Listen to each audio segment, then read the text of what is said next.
जय बोलो देवादिदेव 1008 श्री भगवान महावीर स्वामी की जय जय जय। अहिंसा परमो धर्म की जय जय जय। परम पूज आचार्य गुरुवर श्री विद्यासागर जी महाराज की जय जय जय। बोले परम पूज्य गुणायतन प्रणेता मुनिवर शेखर प्रमाण सागर जी महाराज की जय जय जय। बात स्थितिकरण अंग की है। कल मैंने गिरना, गिराना, थमना और थामने की बात की थी। आज उसी बात को दूसरे रूप में कहना चाह रहा हूं। संभलना, संभालना, संभले रहना और संभाले रखना, स्थितिकरण अंग के संदर्भ में ये चारों बातें बहुत अधिक प्रासंगिक है। आचार्य कुंद कहते हैं, ओम मग्गम गच्छन्तम सगम मग्गे ठवे दिजो चेदा सो थिदिकरणेन जुदो सम्मा दिट्ठी मुने यब्बो।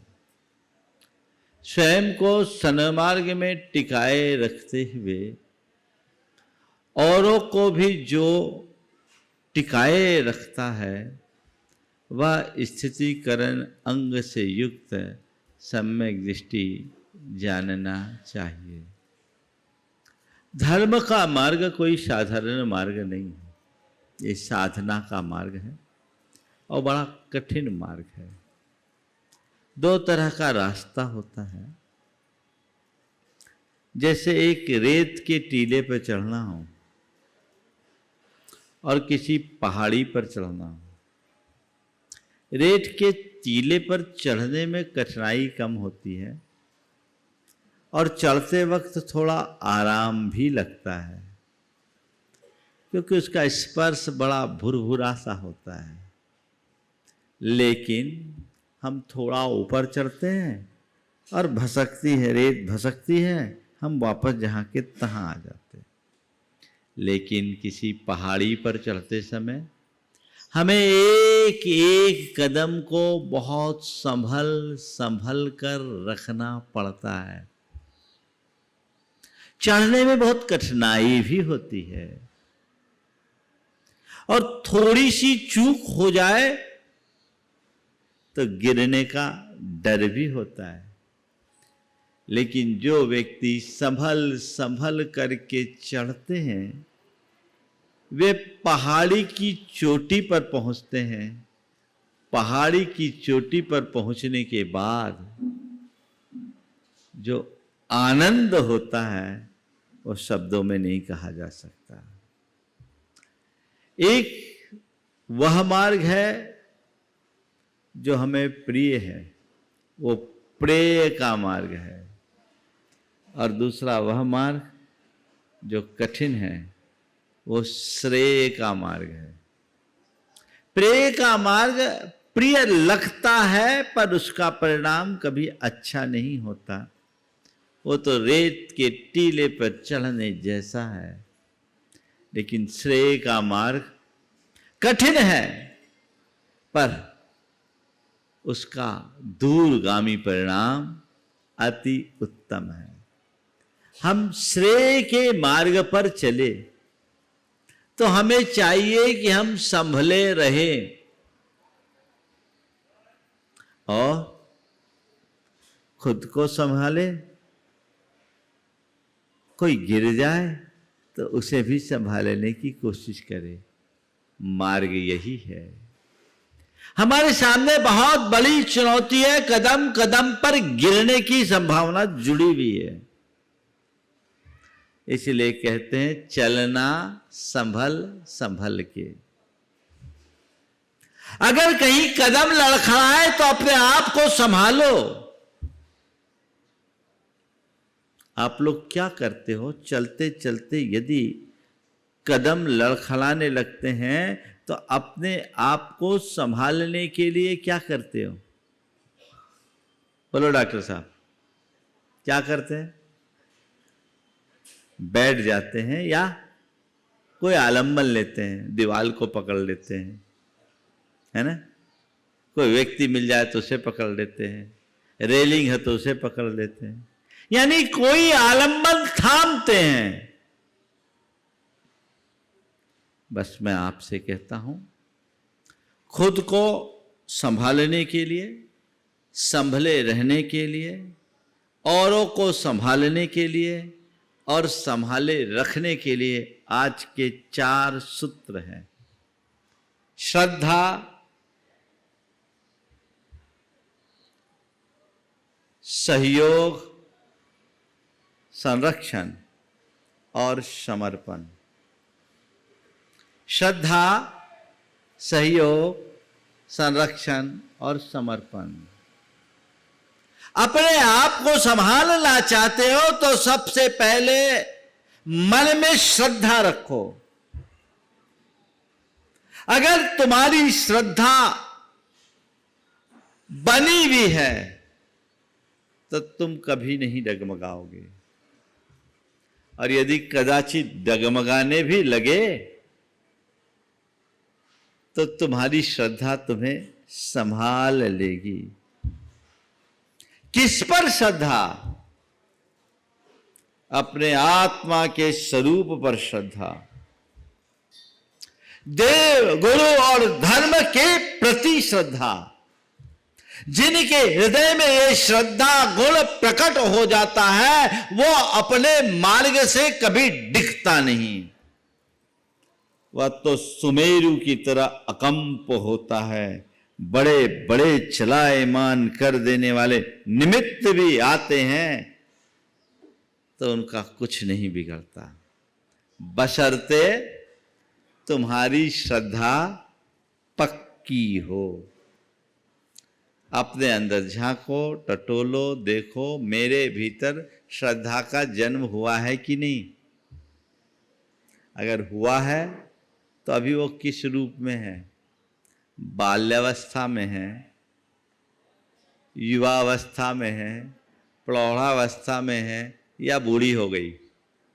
क्या है? मेरे अंदर की श्रद्धा कैसी है, मुझे उसे परखना है। मैं ये नहीं कहता कि लोगों के अंदर श्रद्धा नहीं है, श्रद्धा तो रहती है, पर स्थिर श्रद्धा बहुत कम लोगों में दिखती है। जिसकी श्रद्धा ही स्थिर नहीं, उसका जीवन स्थिर कैसे होगा? जिसकी श्रद्धा स्थिर है उसका जीवन भी अस्थिर ही होगा। श्रद्धा से जीवन में स्थिरता आती है, श्रद्धा हमें संभालती है। ये दूसरे शब्दों में कहे तो इसे विश्वास के रूप में भी ले सकते हैं। अंदर विश्वास होता है, सब कर लेते हैं, हम सब कुछ कर लेंगे।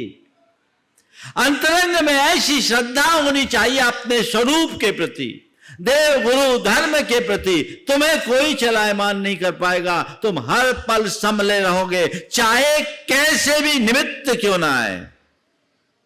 मन कब दिखता है? जब कोई प्रतिकूल संयोग आता है, विपत्ति आ जाए, बीमारी आ जाए, वियोग हो जाए, अन्य कोई विसंगति आ जाए, कोई भी उल्टा संयोग घटता है, मन डगमगा जाता है, भगवान अब क्या होगा, गए। और कई लोग तो भगवान से भी मुख मोड़ लेते हैं, होता है। अगर इस घड़ी व्यक्ति को वस्तु स्वरूप के प्रति ठीक श्रद्धा न हो तो कभी नहीं डगमगाएगा। वो कहेगा ये तो संयोग है, होगा, ये बनते बदलते रहते हैं। मेरे जीवन में ऐसा खेल तो अनंतों बार हो चुका है, ये पहला मौका थोड़ी है, लेकिन हर बार जीत मेरी हुई है, संयोगों की नहीं। यही श्रद्धा उसे थामती है।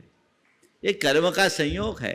ये जो परिवर्तन है बाहर का है, मेरे भीतर तो कुछ होना ही नहीं है। मैं जो हूं सो हूं, अजर अमर अविनाशी है ऐसी श्रद्धा। मेरा बाल बांका भी नहीं हो सकता। मैं आपसे पूछता हूं, जिन परिस्थितियों में आप अपने आप को कॉन्फिडेंट फील करते हो, वहां आपके मन में कभी थोड़ी सी भी अस्थिरता आती है क्या? कितनी कई तरह के मैसेजेज आपके पास हो, कोई दिक्कत नहीं, आई एम सिक्योर्ड, हम सुरक्षित हैं, लगता है ना? तो इसी तरह जिस व्यक्ति को अपनी आत्मा के शुद्ध स्वरूप का श्रद्धान होता है, अरे ये सब चलता है, ये ऊपर की चीज है, मैं तो ठीक हूं। एक हम शाश्वतो आदा, मैं शाश्वत आत्मा हूं। और शाश्वत किसे कहते हैं? जो कभी हिले नहीं, जो कभी डुले नहीं, जो कभी डिगे नहीं, जो कभी चिगे नहीं। है ऐसा श्रद्धान, जब तक तुम्हारी श्रद्धा बलवान नहीं होगी तब तक तुम्हारे जीवन का उत्थान नहीं होगा। अपनी श्रद्धा को ठीक बनाइए, स्थिरता के लिए बहुत जरूरी है। यही तुम्हें संभालेगा। मैं तो एक बात जानता हूं, बच्चे खंबे को पकड़कर गोल गोल चक्कर काटते हैं। आपने भी काटी होगी, हमने भी काटी है, आज के बच्चे भी काटते तो होंगे। अनुभव की बात, खंबे को पकड़ करके चक्कर काटते समय कितने भी चक्कर काटो, कभी चक्कर आता है? नहीं आता। और खंबा को छोड़ते ही सिर चकरा जाता है। मतलब समझते हो? तुम्हें संसार के जितने चक्कर काटने हैं काटो, श्रद्धा के खंबे को पकड़े रहो। तुम्हें कभी चक्कर नहीं आएगा। और इसे छोड़ते ही चारों खाने चित्त हो जाओगे।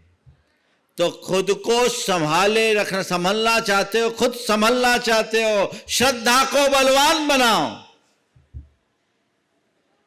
और जिसके हृदय में धर्म की सच्ची श्रद्धा होगी वही दूसरे धर्मी को संभालने की कोशिश करेगा। जिसके हृदय में श्रद्धा होगी वो संभले रहेगा, और जिसके हृदय में श्रद्धा होगी वो संभाले रखेगा। बात समझ में आ रही है? क्या करना है मुझे? अपनी श्रद्धा को अटल श्रद्धा में बदलना है। स्ट्रांग बनना चाहिए अंदर से। चाहे जो हो, सूरज पूरब से पश्चिम हो जाए, पर मैं नहीं डिगूंगा, मुझे कोई नहीं डिगा सकता। फिर न कोई भय होगा, न शंका होगी, न चिंता होगी, न संताप होगा, कुछ भी नहीं। हर पल केवल और केवल आनंद होगा। क्या चाहते हो? क्या चाहते हो? थोड़ा जोर से बोलो ऐसे। क्या चाहते हो? हाँ, चेहरे में आनंद दिखना चाहिए ना। ये बताओ, तुम्हारे आनंद को छीन कौन रहा है? तुम्हारे आनंद में खलल कौन डाल रहा है? आनंद तो तुम्हारे पास है, तुम्हें उसका आनंद लेने का की कला ही पता नहीं। अगर अपने जीवन का सच्चा आनंद लेना चाहते हो तो वस्तु स्वरूप के प्रति श्रद्धावान बनो और औरों से प्रभावित होना बंद कर दो। निज में भावित रहो। पर से प्रभावित होगे कभी आनंद नहीं पाओगे, और जो पर से अप्रभावित है उसके आनंद में कभी खलल नहीं आएगा। ये अपने अंदर जगाइए। ऐसा भाव एक बार जग गया तो काया पलट है। समझ गए? तो खुद को संभालना है। पहली बात, संभलना, संभालना। हम नहीं संभलेंगे तो किसी और को नहीं संभाल पाएंगे। आज दूसरों को संभालने की बात तो लोग सोचते हैं, पर खुद का ठिकाना नहीं है। किसी ने बहुत अच्छी बात की कि रोशनी की मसाले वे हथियाए हुए हैं। रोशनी की मसाले वे हथियाए हुए हैं जिनके चारों ओर अंधेरा छाए हुए।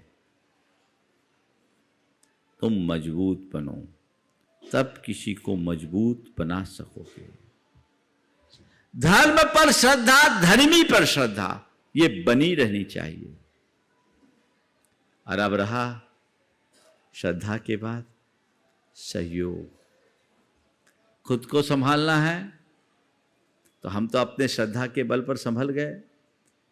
अब कोई दूसरा अगर डिग रहा है तो उसे संभालना है। संभालने के लिए क्या करना है? सहयोग देना है। कोई ऊपर से गिर रहा हो, आपने हाथ फैला कर उसे झेल लिया तो क्या वो चोटिल होगा? नहीं होगा ना। तो ये हर धर्मी के अंतरंग में होता है। वो जानता है कि इस मार्ग में गिरना स्वाभाविक है। कोई भी गिर सकता, मैं भी गिरा हूं। निमित्त आते हैं। प्रारंभिक भूमिका में मन की दुर्बलता होती है, अज्ञानवश, प्रमादवश। किसी भी वजह से मन डिगता है तो डिगता है तो कोई बात नहीं, हमें संभालना है। कोई गिर रहा है तो हमें संभालना है, और हम समर्थ हैं इसलिए संभाल रहे हैं। और संभालने के लिए क्या करो? सबसे पहले सहयोग के लिए अपना हाथ आगे बढ़ाओ। एक दूसरे को सहयोग, वो सहयोग तन का, वह सहयोग मन का, वह सहयोग धन का, कुछ भी हो सकता है। जहां जो जरूरत लगे वैसा सहयोग देकर सामने वाले को उसके मार्ग में स्थिर करना ही स्थितीकरण अंग है। मैं आपसे पूछता हूं, कोई साधर्मी भाई यदि आपको परेशान दिखता है, आपके मन में उसे सहयोग देने की भावना जगती है? सहयोग करने का भाव उमड़ता है, और सहयोग करने का भाव उमड़ता है तो तुम कितना सहयोग करने के लिए तत्पर होते हो? हकीकत बताऊं, अगर कहीं फोटो छपना हो तो वहां तो सहयोग देने के लिए फिर भी आगे बढ़ जाए, पर मैं ऐसे लोगों को भी जानता हूं जो करोड़पति हैं और लाखों का दान बोल देते हैं, पर अपने सगे भाई को सहयोग देने के लिए आगे नहीं आते। ये सब क्या है? ये हमारे अंदर की श्रद्धा की दुर्बलता है। यथार्थ देखा जाए, जो अब धर्मी होकर के भी अन्य धर्मी की उपेक्षा करता है वो खुद अधर्मी है। जो धर्मी होते हुए भी दूसरे धर्मी की उपेक्षा करे, समझना वो बहुत बड़ा अधर्मी है। आचार्य समंत भद्र महाराज बड़े स्पष्ट शब्दों में कहते हैं, स्मेन यो ज्ञानत तेति धर्म स्थान गर्विताशय है, सो तेति धर्ममात्मीयम न धर्मो धार्मिकैर बिना। अपने उच्चता और श्रेष्ठता के अभिमान से भरकर जो अन्य धर्मात्माओं का तिरस्कार करता है, वो अपने ही धर्म को तिरस्कृत कर देता है। क्योंकि न धर्मो धार्मिकैर बिना, धर्मात्मा के बिना धर्म नहीं टिकता। हमारी श्रद्धा यदि धर्म में होगी तो धर्मी में भी होगी। हम धर्म के पालन का जितना भाव रखेंगे, धर्मी को संभालने का भी मेरे अंदर उतना ही भाव होना चाहिए। तो कोई धर्मी यदि किसी परेशानी में है तो मेरा हाथ सहयोग के लिए आगे बढ़ना चाहिए, क्योंकि वो मेरा साधर्मी है। वो मेरा साधर्मी है। और जिस पल तुम्हारे हृदय में ये बात बैठेगी कि वो मेरा साधर्मी है, तुम्हारे हाथ अपने आप बढ़ जाएंगे। मैं आपसे कहता हूं, जब आपके पांव में कांटा चुभता है, क्या करते हो? पांव में कांटा चुभते ही हाथ पांव पे पहुंचता है कि नहीं पहुंचता? जैसे ही पांव में कांटा चुभता, हाथ वहां पहुंचता, और हाथ क्या पहुंचता, हमारा माइंड भी पहुंचता है। और जितनी देर तक कांटा नहीं निकलता, शरीर का अंग अंग उसी हिस्से में लग जाता है। लगता है? अनुभव है? क्यों? कांटा लगा पांव में, मैसेज दिया माइंड ने, बढ़ गया हाथ, और हाथ क्या, पूरा शरीर हो गया साथ। क्यों? पाँव कहता है ये पैर मेरा है, माइंड कहता है ये पैर मेरा है, हाथ कहता है ये पैर मेरा है, शरीर का अंग अंग कहता है ये पैर मेरा है, ये पीड़ा मेरी है, तो कांटा तुरंत निकल जाता है। इसी प्रकार यदि किसी को कोई कांटा चुभे और तुम्हें लगे कि ये मेरा है, तो तुम तुरंत उसके कांटे को बाहर निकालने के लिए तत्पर हो जाओगे, क्योंकि ये मेरा है। सहयोग तभी बढ़ता है जब अपनत्व होता है। अपनत्व के अभाव में सहयोग का हाथ कभी नहीं बढ़ता। तो अपनत्व होना चाहिए। धर्म से लगाव है तो धर्मी से लगाव क्यों? धर्मी से भी लगाव हो, सहयोग दो, जो संभव है वह सहयोग दो। आप जितना अच्छा सहयोग दोगे उतना बड़ा काम होगा। कई बार ऐसा देखने में आया, हमारा छोटा सा सहयोग भी सामने वाले के लिए बहुत बड़ा लाभकारी बन जाता है। आज हमारे देश में विभिन्न समुदाय के लोग हैं, उनमें एक सिंधी समुदाय भी है। 75 वर्ष पहले रिफ्यूजी बनकर भारत आया। आज कितनी सुदृढ़ सामाजिक, आर्थिक और राजनीतिक स्थिति के साथ वो जी रहे हैं। इसके पीछे की वजह आपको पता है? ये एक दूसरे को सहयोग, एक दूसरे को सहयोग। वो लोग सहयोग कैसे करते हैं, दो उदाहरण देता हूं। एक घटना पंडित पन्नालाल जी साहित्याचार्य जी ने सुनाई थी, बहुत पुरानी बात। वो इंदौर शहर में थे, उन्हें माचिस की जरूरत थी, दिया सलाई की। एक मार्केट में गए, बहुत सारी दुकानें थी। 2-3 दुकानों में पूछा, वहाँ कोई क्या माचिस नहीं थी। एक ने कहा, बाबूजी आप सबसे छोटी वाली जो कोने की दुकान है वहाँ जाइए, आपको माचिस मिलेगी। वहाँ गए तो देखा उसकी दुकान में केवल माचिस थी। पंडित जी को बड़ा आश्चर्य हुआ, क्या मामला है भाई, पूरे मार्केट में कोई माचिस नहीं बेचता और तुम केवल माचिस बेचते हो। तो उस दुकानदार ने कहा, बाबूजी क्या बताऊं, मैं बड़ा गरीब था, मेरे पास कोई रोजगार नहीं था। मैं बड़ा गरीब था, मेरे पास कोई रोजगार नहीं था। हमारी पंचायत ने तय किया कि आज से हम लोग माचिस की कमाई बंद करें, माचिस की कमाई का त्याग करें और ये आदमी केवल माचिस बेच के अपना घर चलाएगा। एक छोटी सी माचिस में कोई आदमी कितना कमाएगा? 100-200 रुपया, 400 रुपया महीना, इससे ज़्यादा तो नहीं कमाएगा। वो आदमी केवल माचिस बेचता, होलसेल और रिटेल। उसका घर चल गया। ये दृष्टिकोण जिसका होता है वो सतत ऊंचाई छूता है। एक दूसरा उदाहरण, घटना है। जबलपुर से कुछ व्यापारी कोलकाता मंगला हाट का उन दिनों बहुत दौर रहता था, अब तो डेट बदल गए, उसके लिए जाते थे। उसी क्रम में एक सिंधी भाई था, उसके 40,000 रुपये चोरी हो गए। वो बहुत दुखी हुआ रास्ते में। उसको दुखी देखकर उसके साथ के जो 8 व्यापारी थे, फट से 5-5 हजार रुपये निकाले और 40,000 उसे दे दिए। बोले ये संभाल, किसी को बोलना मत, अपना काम कर। उसे देखकर वहां साथ चलने वाले और जो जैन व्यापारी थे वे हतप्रभ रह गए। सहयोग का ये दृष्टिकोण। मैं आपसे पूछता हूं, हमारे यहाँ साधर्मी वात्सल्य और स्थितिकरण की बात है, क्या तुम्हारे हृदय में ऐसा सहयोग का मनोभाव रहता है? गैरों की क्या कहूं, सगे भाई की भी लोग उपेक्षा कर देते हैं।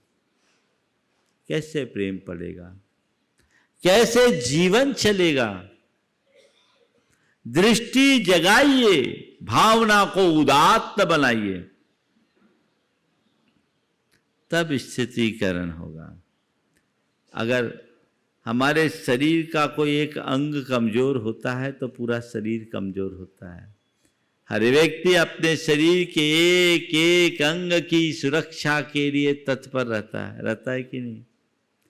तो जैसे हमारे शरीर के अंगों की सुरक्षा के लिए हम हर वक्त तत्पर रहते हैं, वैसे ही समाज के हर घटक को समाज का एक अंग मानकर उसे सुरक्षित करने की चेष्टा हमारी होनी चाहिए, उसे संरक्षण देने का प्रयत्न हमारा होना चाहिए। स्थितीकरण का अर्थ यही है। तो ये तब होगा जब तुम्हारे हृदय में श्रद्धा बलवती होगी, सहयोग के लिए हाथ बढ़ेगा, तुम खुद संभलोगे, सामने वाले को संभालोगे, और न केवल संभालोगे अपितु संभले रहोगे और संभाले रखोगे। ये एक बार की फॉर्मेलिटी नहीं है, इस पर पूर्वापर विचार करना जरूरी है। ये देखना समझना जरूरी है कि मैं क्या कर सकता हूं। एक जमाने में ये परिपाटी जैन समाज में थी, आजकल दिनों दिन छीन हो गई। मैं एक घटना आपको सुनाता हूं, सहयोग क्या होता है। मुर्शिदाबाद जिला पश्चिम बंगाल में, जो आज बांग्लादेश की सीमा में, वहाँ एक गांव है औरंगाबाद, छोटा सा कस्बा है। जैनों के 25 एक परिवार हैं। वहाँ जब मैं था, आज से 15 साल पहले की बात, तो वहाँ मैंने ऐसे ही पूछा कि आप लोग यहाँ कब आके बसे? सब राजस्थान से आके बसे। वहाँ के समाज के प्रमुख थे ताराचंद जी सेठी। उन्होंने बताया महाराज जी, हमारे बाप दादा बहुत गरीब थे, हमारे पास कोई साधन नहीं था। हमारे दादाजी इस क्षेत्र में गांव से व्यापार के लिए आए। ये सब बाय गांव के थे राजस्थान में। यहाँ वहाँ का जागीरदार एक मारवाड़ी जैन श्वेतांबर सेठ था। उसे पता चला कि 2 मारवाड़ी भाई रोजगार की तलाश में श्री रामपुर में आए हुए, रामपुर हाट में आए हुए हैं। वो स्थान औरंगाबाद से लगभग 70-80 किलोमीटर दूर। उन्हें खबर मिली कि वे रामपुर हाट में आए हुए हैं। फट से अपना आदमी भेजा, मारवाड़ी भाई काम की तलाश में आए हुए। अपना आदमी भेजा, आज से 125 वर्ष पहले की बात कर रहा हूं। उनको बुलाया, अपनी गद्दी में ठहराया। पहले के सेठों की गद्दियां बहुत बड़ी बड़ी होती थी, सैकड़ों लोग रह सकते थे। बासा चलता था, यानी उनका भोजनालय चलता था। वहाँ खिलाया, 2-3 दिन देखा और 2 गठान माल दिया। बोलो ये लो, माल बेचो, कमाओ और खाओ, आराम से गद्दी में सो, बासा में खाओ। थोड़ी देर में, उन दिनों में उनने अपने हुनर का परिचय दे दिया और अगले ने सामने वाले को स्वतंत्र कारोबार करा दिया। बाद में मंदिर के लिए जगह हो गई, मंदिर बन गया, 25 घर आके बस गए और आज सब के सब खांटी करोड़पति हैं, सुसंपन्न हैं। ये कितनी उदात्त भावना। वो व्यक्ति जिसका नाम नहीं, पता नहीं, ठिकाना नहीं, केवल एक बात की कोई मारवाड़ी भाई काम की तलाश में आया है, आदमी बेच के बुला रहे हैं। और आज कोई काम की तलाश करते हुए तुम्हारे घर आए तो तुम्हारा क्या हाल है? हो सकता है तुम बात करना भी नहीं चाहो, बात करना भी नहीं चाहो। बड़ा अंतर आ गया है। पहले लोग व्यक्ति को पहचानते थे, अब स्टेटस को पूछते हैं। पहले लोग व्यक्ति को पहचानते थे, व्यक्ति को आदर देते थे, व्यक्ति का महत्व आंकते थे। अब केवल स्टेटस को पूजा जाता है। बस जिसका ठाट बाट है उसके लिए तो सब आगे पीछे घूम जाएंगे, और अगर कोई कमज़ोर है तो सगा भाई भी हो तो उससे लोग मुंह फेर लेते हैं। ये कतई उचित नहीं है। तो श्रद्धा हो, सहयोग हो, ये क्रम भी निरंतर चलेगा, क्योंकि मुझे लगता है आज समाज में इनकी बहुत ज़्यादा आवश्यकता है। सहयोग हम कैसे दे सकते हैं, ये एक उदाहरण है। और सहयोग जहाँ होता है वहाँ प्रेम होता है। आज मैं आप लोगों को सलाह देता हूँ, अगर आप चाहते हैं कि पूरी समाज समृद्ध बनी रहे तो हर व्यक्ति को चाहिए कि एक दूसरे को सहयोग दे। हमारी समाज में ऐसा कहा जाता है कि जैन लोग बहुत संपन्न हैं, बहुधा हैं भी, पर आज भी कई जैन इतने गरीब हैं जो मजदूरी करके अपना जीवन गुजर बसर करते हैं। मैंने ऐसे जैनों को भी देखा है। आज पूरे जैन समाज का हम विश्लेषण करें तो मान लीजिए 44 लाख जैनी हैं, तो उनमें 10% लोग ऐसे हैं जो सुसंपन्न होंगे, तो 10% लोग ऐसे हैं जो अत्यंत गरीब होंगे। बाकी बीच के तो बीच के हैं, कुछ न करे। टॉप के जो 10% लोग हैं वो हर एक व्यक्ति को संभालने का लक्ष्य ले ले तो समाज अपने आप मजबूत बन जाए। कुछ नहीं करना है, मुझे एक व्यक्ति को, एक परिवार को संभालना है, क्या लग जाएगा तुम्हारा? हर व्यक्ति ऐसा सोच ले, एक परिवार को संभालना है, केवल एक परिवार को, पूरी समाज का काया पलट हो जाएगा। बहुत सारे लोग हैं जो बहुत गरीब हैं। मैं सागर में था, 1997 की बात। एक 14 साल की बच्ची, 12 साल की बच्ची होगी, उसके साथ उसका 15-16 साल का भाई था। दोनों भाई बहन आए और मुझसे कहा, महाराज सहयोग चाहने, वो बुंदेलखंडी में बोली, सहयोग चाहने। क्या बात है, क्या हो गया? बोले हमारे माँ के पाँव कटने हैं। बिल्कुल पढ़ी लिखी बच्ची नहीं थी, पाँव कटने हैं। तो क्या हो गया? बोले पाँव में कछु होगा वो है।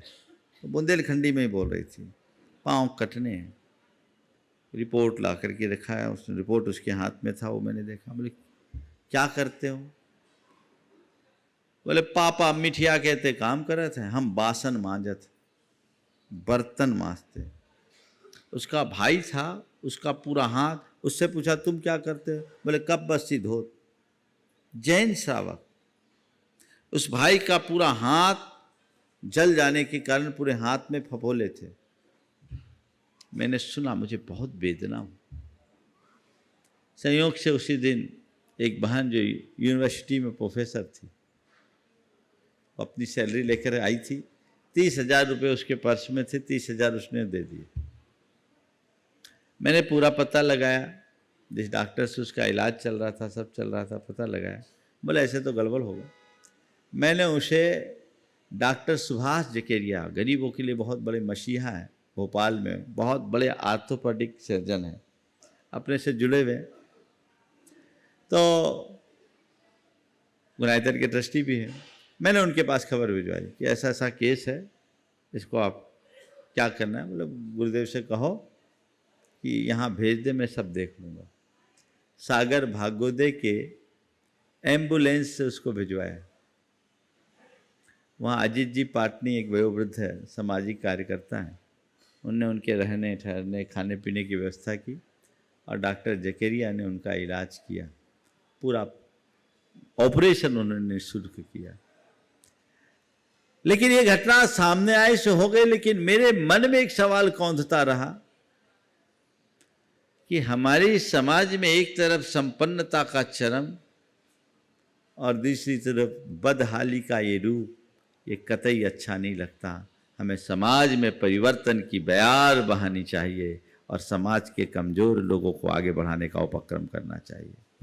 और वहीं से मैंने उसकी शुरुआत की थी। उसके बाद जब ललितपुर गया तो मैंने वहाँ आचार्य श्री के नाम से आचार्य विद्यासागर साधर्मी विकास न्यास की स्थापना भी कराई, जो आज भी काम कर रही है। अन्य भी अनेक स्थानों में, गुना में, अशोकनगर में और कई जगह में हुआ।